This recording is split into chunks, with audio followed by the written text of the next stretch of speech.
So for B2, now B2 is not that big a topic, by the way, but it is a very important topic. So B2 can be divided into two parts again. There are two things that you are majorly going to emphasize on in the topic B2. Point number one is the finding the value of solar constant and finding the intensity distributed over the whole surface of the planet. Okay, so the formula for that is 1 minus alpha into S by 4. Before that, let's see, like there is this formula given, like emissivity is equal to this. I don't think that this formula is of any use. They have never asked any question, but this is actually same as that of the Stephen Boltzmann law that we just did. P is equal to E sigma A T raised to power 4. And accordingly, you can find what is the emissivity from this equation. So this formula will not be required. Albedo is the total surface, which is the energy which is getting reflected. Coming to that point, just a moment. So I was telling you that in this topic, there are two subparts. So the first part is about the solar constant, and in which you have to derive the intensity distributed over the whole surface. So the formula is 1 minus alpha into S by 4. The formula is not given in the data booklet, but this is utmost important formula for you in the topic B2. And there is a high chance that you would be getting exactly same formula, same question there in the paper 2 for your examination, because this is very popular, and time and again IB has been asking this question, not only for the new syllabus, for the previous syllabus also. This was very important. Now, how to derive this? So that's a very long process. If you really want to understand, you have to watch the lecture on the YouTube channel. And if you are the member, you can watch this. And this is a very important part. Okay. Almost guaranteed you would be getting this question in paper 2. So if you know the formula, at least in the paper 1A, you can plug in the value and get the answer. Whenever, like, what is the hint that you have to use this formula? Whenever your question talks about distributed over the whole surface, that is the hint. If this term is there, distributed over the whole surface, this is the formula that you have to use. Okay, so after that, the second part of the greenhouse effect is the energy balance of the earth, that the energy is coming, so there is some incoming energy, and then albedo is taking place. Some of the energy is reflected back. That is what is the albedo. So alpha is reflected. So this much of the energy is absorbed by the earth, but because of the energy balance, the same amount of energy has to be given out by earth, but some of the energy is also trapped, and so that energy is also coming out at the same time. So this kind of a diagram, you might have seen that a couple of times. There are so many questions I have uploaded on the YouTube channel, completely based on energy balance thing. So do not miss it. See those things. They are very easy for understanding. Once you understand, the topic will be completely in your grip.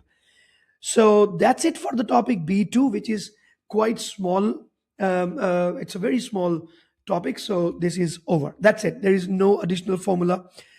Now, coming to the gas law. Now, this is, I would say, quite annoying topic, because there are too many things there, and they all are related with the chemistry. They're very small things, but still.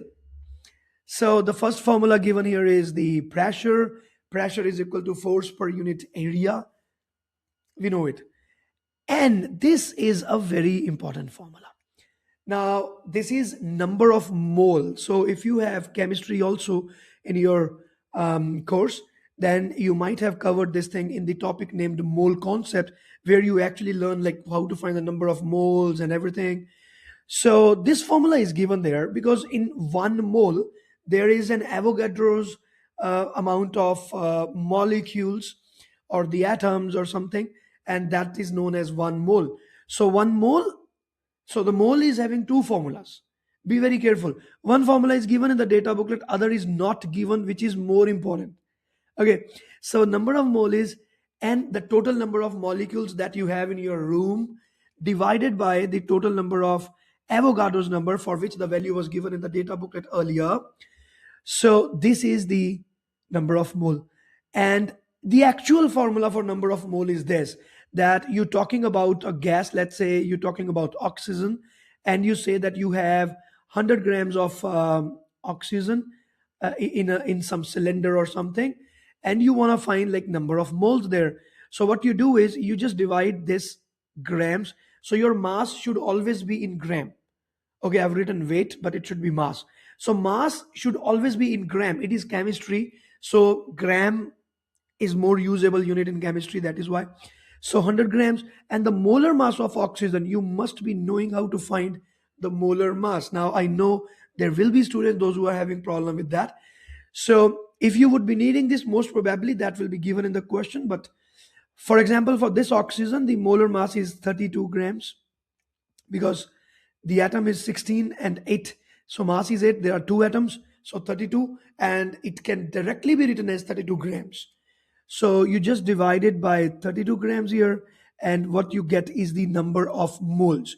Now, one mole is having Avogadro's number, so the total number of molecules contained in the cylinder can be found by multiplying the number of mole with the Avogadro's number.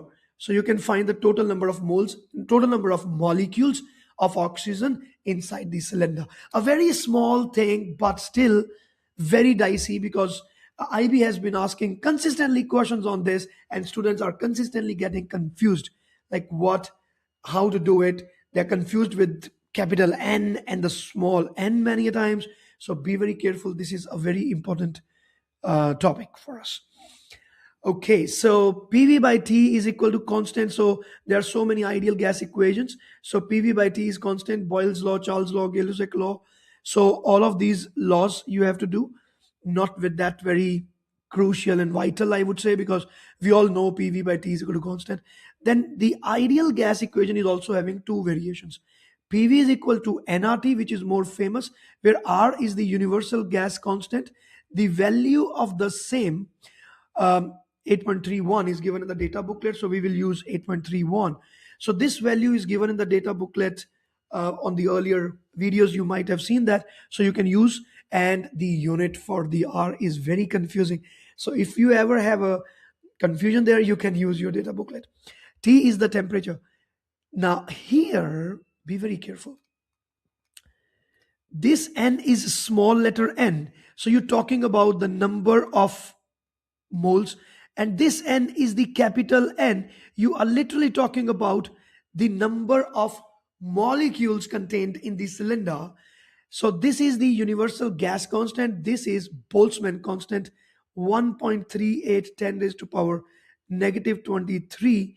If I'm not wrong, it is joule meter. Again, so this is the value of KB. So it depends on your question. What are they asking? If they are talking about the number of moles, you go for nRT. If they're talking about the number of molecules, go for NKBT. Okay, so this is PV. This is how you do it. Again, it's a very important equation.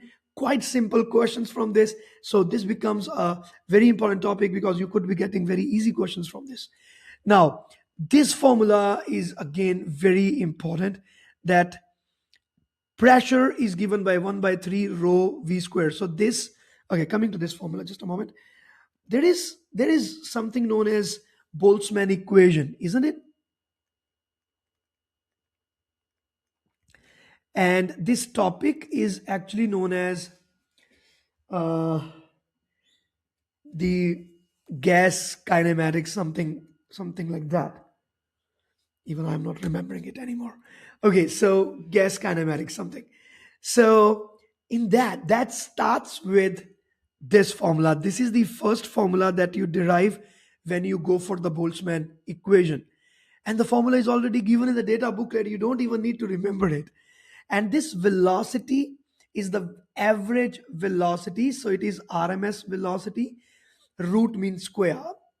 There are three types of averages, okay? But the root mean square average is the most important average that we have been using in the topic B3 as well as in the topic B5. So you might be having an idea about the root mean square. If you do not have, please watch the lectures for the details, and you can understand each and everything. So this velocity is VRMS. Rho is the density. This is not P. Please don't call it P. So there are students, those who call it P. This is a Greek letter, rho, like alpha, beta, and gamma. This is rho. So 1 by 3 rho v square, this v is the average velocity and P is the pressure of the gas. So it is the attempt that we want to relate the macro variables, pressure, volume, and temperature, with the micro variables like the average velocity of individual molecule. So the pressure is 1 by 3 rho v square. What is the second formula? You have already done that. We just saw that formula in the topic B1 in the videos, by the way. So the average kinetic energy is given by 3 by 2 kBT. Yes, 3 by 2 kBT. And we have already done this. Just a moment. Yes. So this is average kinetic energy for one molecule. Now there is a third part to this. Now this formula, I have forgotten to add that into this data booklet. I'm really sorry for it. Students, please add this formula. This is very important. This kinetic energy can be written as half mass of one molecule into V. Again, V, VRMS. So it is understandable that I'm talking about the root mean square value, average value of the velocity. This is equal to 3 by 2 kBT. From there, the m goes to that side, 2 and 2 gets cancelled out. So you can find the formula for the velocity, which comes out to be 3 RT by capital M. Now there is a very big philosophy here. You have to listen to this. This is very important from paper 2 point of view. You cannot skip it. All the lectures are on YouTube channel. Okay, it's your wish. You can watch it. So the velocity is this.